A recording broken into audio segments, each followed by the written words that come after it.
అధ్యక్షురాలు. మరి గత 3 రోజుల నుంచి కూడా మీరు అందరూ కూడా పేపర్లో కానీ న్యూస్లో కానీ చూస్తున్నారు.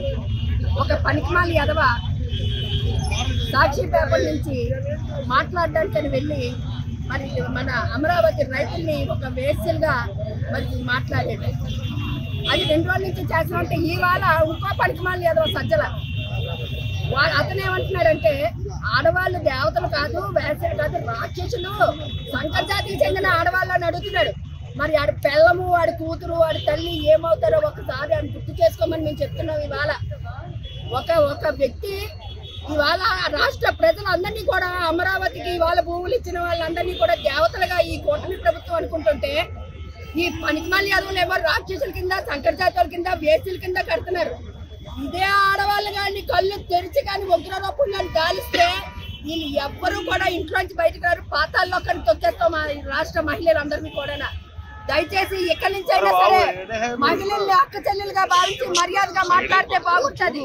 లేదంటే మనకు ఈ రాష్ట్ర మహిళలు ఎవరు కూడా ఊరుకోరు.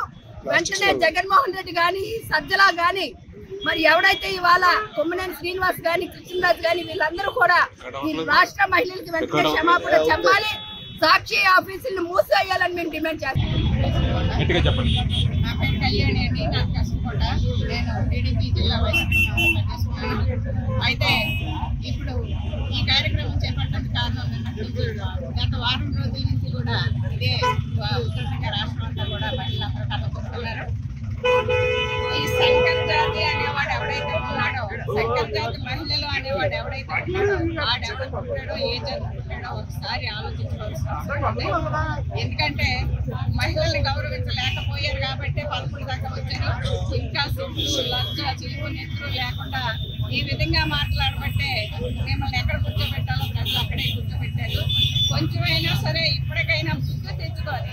మీకు ఎందుకండి పాదయాత్రలో, వాదార్పు యాత్రలు ఇవి సరిపోతే మీరు రాష్ట్రంలో తిరగడానికి? ఏనాడు కూడా మీరు ప్రజా సంక్షేమాన్ని చూడలేదు.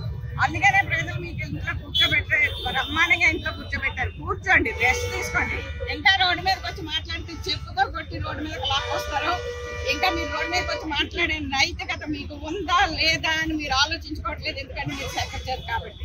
ఇంకా ఎక్కువగా మాట్లాడాలని, ఇంకా ఎక్కువగా అనాలని ఉంది కానీ, ఇలా మాట్లాడాలని ఉంది కానీ, మా పార్టీ క్రమశిక్షణ ప్రకారం, మా పార్టీ తాలూకా నిబంధనల ప్రకారం ఒక నీతి గల ఉమ్మడి యొక్క కూటమిలో పనిచేస్తున్నాం కాబట్టి ఒక నిబద్ధతతో మాట్లాడుతున్నాం. ఇంకా మీకు మర్యాద ఇచ్చి మాట్లాడుతున్నాం, లేకపోతే మీకంటే ఎక్కువ మాట్లాడగలం.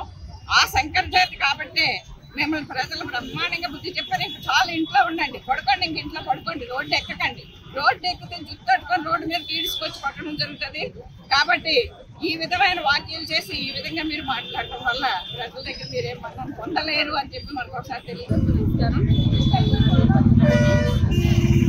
ఏదైతే జరిగిందో నిన్న కూడా రోడ్డెక్కి ఈ ఎవరైతే ఉన్నాడో ఈ కొమ్మనేని శ్రీనివాసరావు మన అరెస్ట్ చేయడం జరిగింది. మేము కంప్లైంట్ చేసాము. ఈరోజు కూడా మానవహారం చేసాము. ఆ విధవని ఇంట్లోంచి ఈడ్చి తన్నే రోజులు వచ్చాయి. మన అమరావతి రైతులే తన్నేస్తారు వాడిని. 70 సంవత్సరాలని ఈ రోజు గుర్తొచ్చిందా? మాట్లాడినప్పుడు ఎక్కడికి వెళ్ళిపోయావయ్యా నువ్వు? మాట్లాడినప్పుడు 70 సంవత్సరాలు నీకు గుర్తు రాలేదా? ఆ రోజు 70 సంవత్సరాలు కదా, నోరు మూసుకొని ఇంట్లో కూర్చోవచ్చు కదా. నీకెందుకు రాజకీయం, నీకెందుకు ఫ్రెష్ మీట్లు? ఆ సాక్షి ఛానల్ రేటింగ్ కోసం నీవేదో చేసేద్దామని చెప్పి ఈ రోజు ఆడవాళ్ళ మీద అసభ్యకరంగా ప్రవర్తిస్తే తొక్కి నార్తీస్తా నా కొడక. ఈ రోజైనా ఇంకెప్పుడైనా మహిళల మీద అసభ్యకరంగా మాట్లాడితే, వాడే కాదు మగజాతి ఎవరైనా మాట్లాడితే వాడికి మహిళలుగా సమాధానం చెప్పే రోజు ముందు కూడా ఇంకా ఉంది. కాబట్టి నోరు మూసుకొని ఒళ్ళు దగ్గర పెట్టుకొని పోర్టులను స్టేషన్ లో ఉన్నావు కాబట్టి ఉండు, అక్కడే ఉండు. ఇండియా పాకిస్తాన్ ఉద్రిక్తతలపై లేటెస్ట్ అప్డేట్స్ కోసం డౌన్లోడ్ చేసుకోండి RTV లైవ్ యాప్.